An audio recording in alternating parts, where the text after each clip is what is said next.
Ya, salam sejahtera tuan-tuan dan puan. Selamat datang ke saluran Huako. Ya, tuan-tuan dan puan, sekiranya anda belum subscribe ke Huako channel, sila subscribe sekarang dan sila buka loceng di sebelah dia supaya anda akan menerima notifikasi daripada YouTube apabila saya postkan video baru saya pada masa akan datang. Untuk ini, tuan-tuan dan puan, sila subscribe sekarang dan kita tengok berita yang gempar ini sekarang juga. Wow. Bersatu akan jadi bahan ketawa dunia jika sanggup terima Menteri Besar UMNO. Wow, jom kita tengok.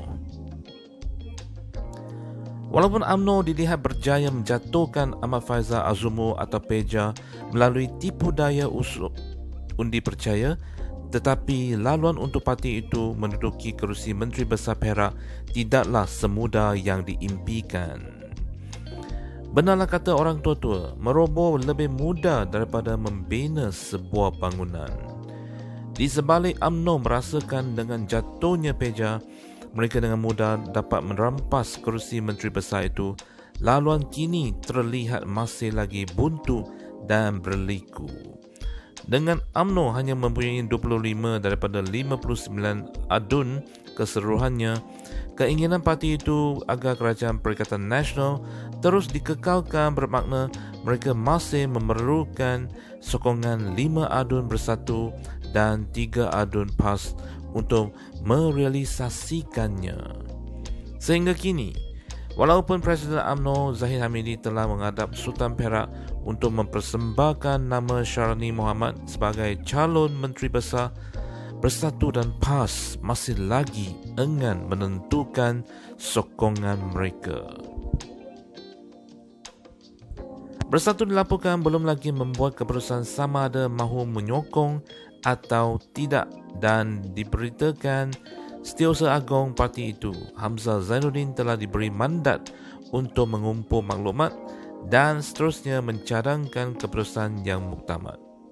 Peja sendiri memaklumkan pihaknya masih belum memohon untuk menghadap Sultan Perak berhubung isu pelantikan Menteri Besar.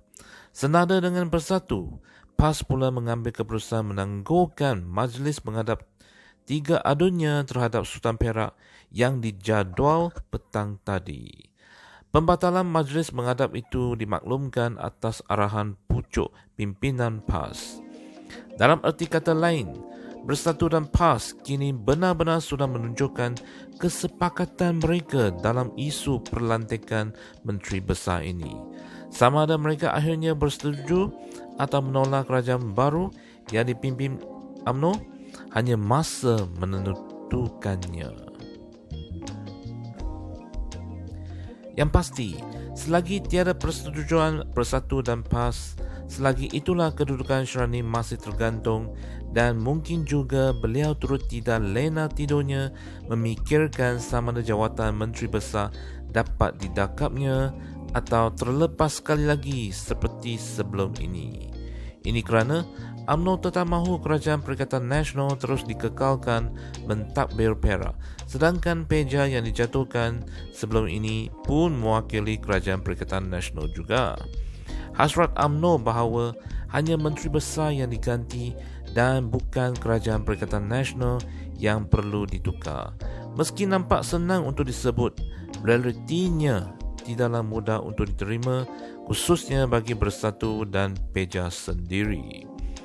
Bersatu tentu saja akan dilihat tiada harga diri, memalukan, malah diketawakan semua orang jika sekiranya masih sanggup bersama dan menyokong Menteri Besar daripada UMNO yang sebelum itu bertindak menjatuhkan pemimpinnya daripada jawatan Menteri Besar.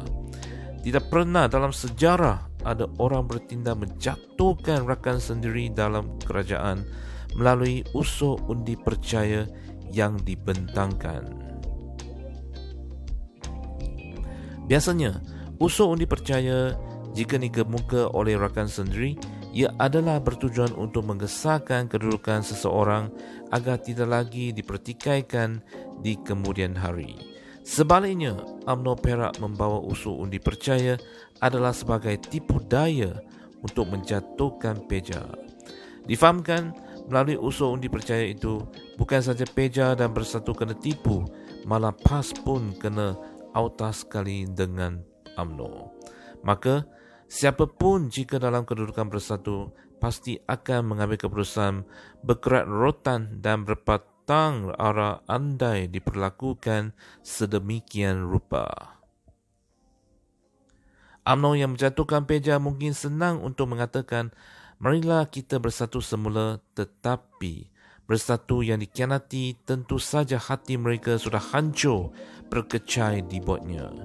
Kalau UMNO pun dikhianati seperti itu, belum tentu ia sanggup berbaik dan duduk semeja kembali. Kecuali jika Bersatu benar-benar sudah tiada harga diri dan sanggup ditertawakan dunia, barangkali bersedialah mereka menyokong Syarani sebagai Menteri Besar baru, seterusnya berada pula di bawah kekuasaan UMNO yang menjatuhkan mereka sebelumnya. Artikel ini di-sharekan oleh Syabrin.com. Ya, tuan-tuan dan puan, sekian sahaja video kali ini dan kita akan jumpa pada video yang akan datang. Untuk ini, jangan lupa subscribe ke channel saya. Sekian. Terima kasih. Jumpa lagi.